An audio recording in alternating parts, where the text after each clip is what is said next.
What's up guys, Assalamualaikum dan salam sejahtera kepada korang semua yang sudi menonton Saja Sembang. Aku Faizwan. So, episod kali ini tentang BKM, Bantuan Keluarga Malaysia. Okay, dalam episod ini aku just nak maklumkan, okay, kebanyakan ramai sebenarnya confused dan aku juga confused.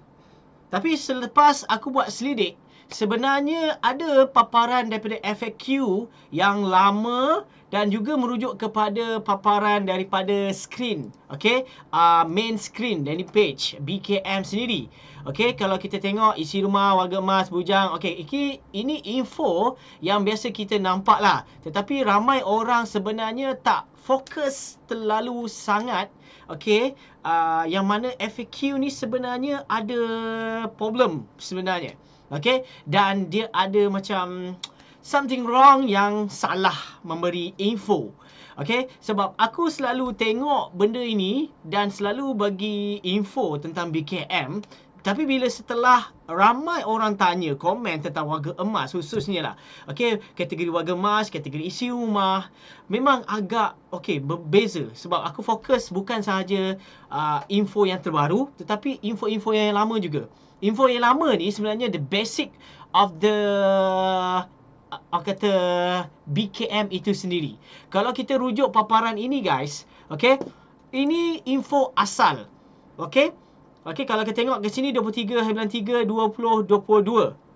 Okay, ini kira info yang lama lah. Okay, yang kiranya dah ada, yang kita sedia maklum. Okay, ini kelayakan yang kata BKM kategori yang terima. Okey, maksudnya pemohon yang layak ni kategori isi rumah, warga emas bujang ataupun tiada pasangan, bujang. Okey. Ini yang dah termaktub di dalam kategori BKM. Tetapi kalau apa yang memeningkan aku sebagai kata mengeluarkan video-video tentang BKM ni, aku tahu, okey, mungkin ada di YouTubers kat luar sana just baca dan okey, just bagi tahu je. Tetapi aku cuba nak dapatkan kepastian. Okey, sebab benda ini tak relate dengan sepatutnya orang dapat. Okey? Sebab info ni dia dah macam dia berubah. Okey, dia dah berubah. Apa yang kita maklum dan kita sedia tahu, okey, bagi kategori, okey, kita tengok sahaja ya. Bagi kategori isi rumah, kita tahu, okey, bagi kategori isi rumah ni, pendapatan isi rumah memang 5,000 dan ke bawah bagi golongan B40. Okey, isi rumah. Okey, ini clear. Ini clear. Ini memang betul. Ini memang betul. Tetapi kalau kita tengok rujukan dari segi pembayaran, okey, kalau kita lihat dekat sini bagi kategori isi rumah guys. Okey, aku pun tak tahulah kalau korang perasan ataupun tidak lah. Okey, kita tengok kat sini. Bagi kategori isi rumah, ini yang berkahwin guys. Okey, pemohon berumur 51 tahun dan ke bawah. Okey, 2,500 dan ke bawah. Okey. Dia ada satu cabang lain. Okey, cabang yang lain ni bermaksud kategori yang sebenarnya tak dimaklumkan kat sini, iaitu kategori miskin tegar. Okey, kalau kita faham dulu ada keluar perkataan miskin tegar, tapi sini dah tak timbul perkataan miskin tegar. Okey, ini sebenarnya pendapatan isi rumah 2,500 ke bawah. Okey, dia tak merujuk kepada yang basic punya isi rumah yang ni 5,000 ke bawah. Dia dah termasuk sekali semua dalam ni.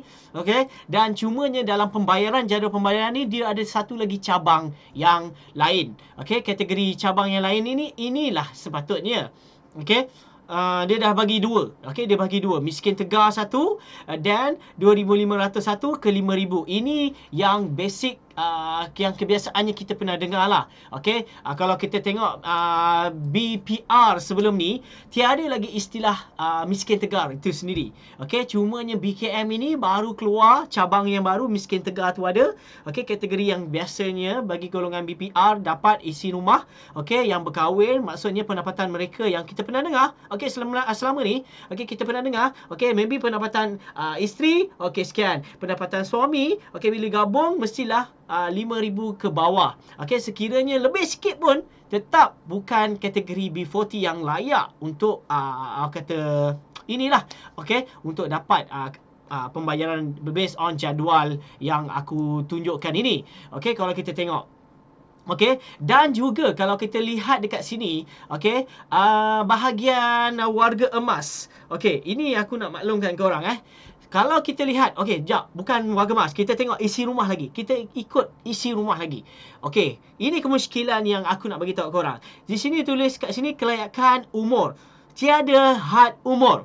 Okey, berkemungkinan kategori ini isi rumah dia akan jadi warga emas. Okey, dia akan jadi warga emas. Sekiranya data daripada sistem LHDNM, okey, bila dia tengok rujuk, dia tengok ini 60 tahun ke atas, dia akan keluar daripada kategori warga emas, bujang ataupun tiada pasangan itu. Okey, dia tak ada termasuk dalam tu tau. Dia tak ada termasuk dalam tu. Dia akan dari kategori isi rumah itu sendiri. Okey, dia akan jadi warga emas. So warga emas yang dapat tambahan ini adalah warga emas inilah nanti. Okey, iaitu sebanyak RM300. Ingat, kategori isi rumah sahaja, warga emas. Okey, yang tidak mempunyai anak dan sekiranya mempunyai seorang ataupun dua orang anak ataupun tiga lebih, maksudnya mempunyai tiga dan lebih, kategori warga emas ini bagi kategori isi rumah ini, okey, yang dimaklumkan tiada had umur, nampak kat sini tiada had umur, mereka inilah yang akan dapat RM300 tambahan itu. Okey, dan dia bukannya, ingat guys, ini bukannya warga emas yang tengah-tengah ini. Warga emas bujang ataupun tiada pasangan. Bukan. Okey, 60 tahun dan ke atas. Bukan yang ini. Sebab itu kita kena faham. Okey, kalau tengok sini memang kategori isi rumah kahwin. Nampak? Sini dia bagi tahu kategori isi rumah kahwin berumur 60 tahun dan ke atas dengan amount tambahan isi rumah warga emas. Okey, yang ini bagi golongan miskin tegar. Ini termasuk dalam cabang-cabang yang ini guys. Cabang-cabang isi rumah yang ini. Cabang-cabang isi rumah yang ini. Okey, yang mana dia membahagikan dua kategori. Okey, bagi kategori isi rumah yang berpendapatan 5,000 dan 2,501 dan 5,000. Okey, ini bila ada tambahan lah. Maksudnya isteri dapat ni, suami dapat ni. So ini imbuhannya. Dan satu lagi miskin tegar. Okey, maybe dia berpendapatan 2,500 dan ke bawah. Okey, ini bagi kategori isi rumah warga emas. Dan yang maksud kat sini, ini based on data daripada LHDNM itu sendiri.